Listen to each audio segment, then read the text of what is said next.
In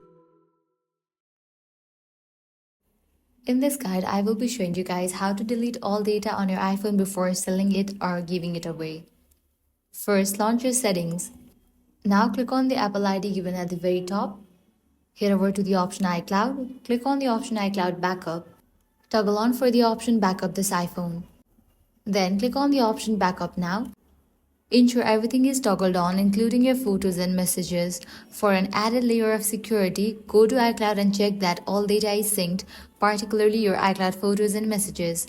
Once everything is backed up and safe, it's time to erase all your data. For that, navigate to the main page of settings. Then head over to the option General.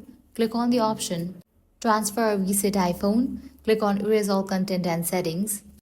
This will delete all apps, data, and personal information from your device. Sign out of your Apple ID, disable Find My iPhone, remove any payment methods from Apple Wallet, and delete your eSIM. When ready, tap Continue and confirm that you want to delete your eSIM and erase everything.